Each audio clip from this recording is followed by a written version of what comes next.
Hi, this is Daniel from SAGES, Hebrew Senior Life.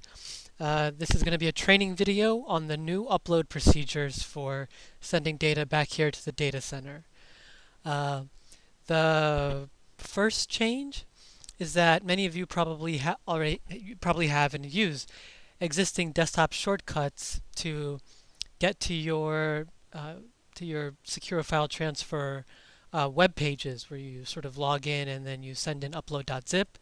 Um, the first change is uh, that hyperlink um, will have to be changed to this address. I'll give you a moment to write it down if you need to, or if you need to copy and paste it. If you need help changing the address to the hyperlink, we can do it over the phone, or we can come to your site and help you do that. Or we can just send it in the next batch of uploads to Cappy, and you can just drag it onto your desktop.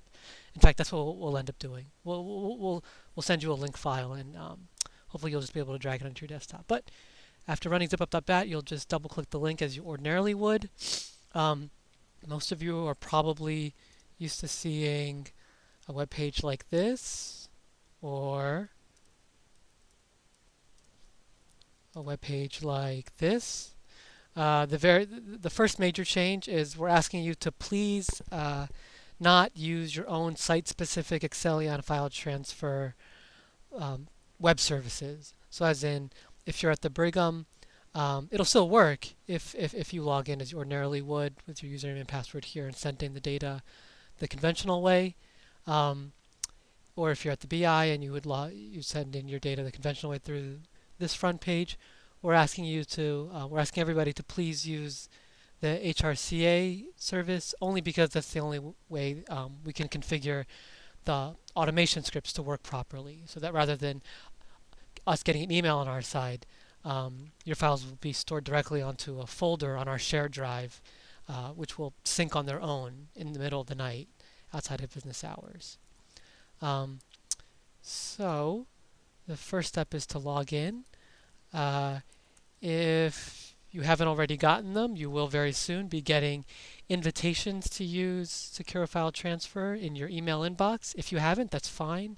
You don't need them. The only information that's pertinent in that email is that it'll direct you to this website right here. It'll bring you to exactly this front page. You'll enter in your email address, as in your if you're at the BI at bidmc.harvard.edu, or if you're at partners at partners.org, you'll enter in your email address, like your standard email address that we send data to you from here at HSL. But rather than the password that you're probably used to using for this site or this site, um, you will actually be treated as a first-time user. And so you'll have to put in a new user password. If you don't know your using password, um, then I suppose, well, I don't know. It's been a little while since I went through the first time user password procedures, but if it's not explicit in the email you received, and you're not sure what to do, just let us know. We'll give a call to IT and ask what exactly the first time user password reset procedures are. But I'm going to, and I imagine, I mean, if you remember when you were a first-time user to this website, for example, or this website, um, you probably used this link, for example, if you're here. And I don't know what link you would have used here, but just give us a call if you're not sure what to do. I'm gonna log in with my established password, and you're probably used to seeing a screen very similar to this. Um, the first change is that, whoops, is that you're probably used to beginning by putting in, by filling in the to line with either my email address or, you know, someone else's email address, anyone's really. You could put in, that email address. Um, and then you might put something in the subject line, you might put something in the body of the message. You'd always use this choose file button.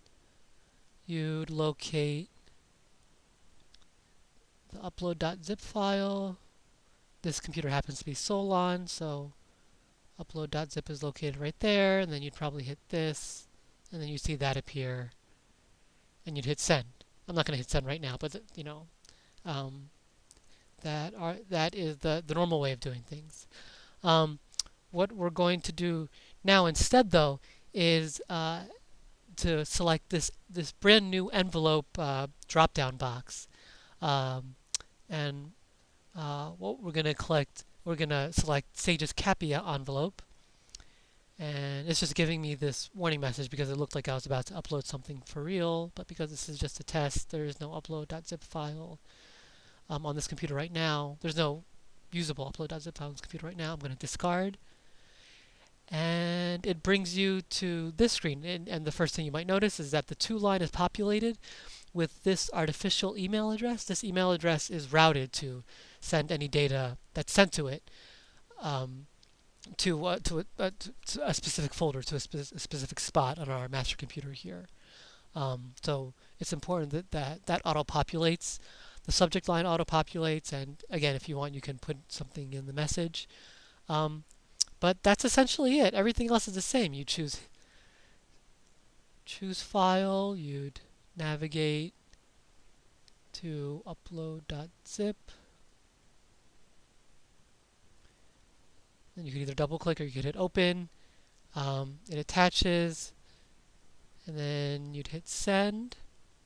And if everything works correctly, you get this confirmation screen that says again that it's sending these files to this standard Sages CAPI email address, and it's sending your upload.zip file.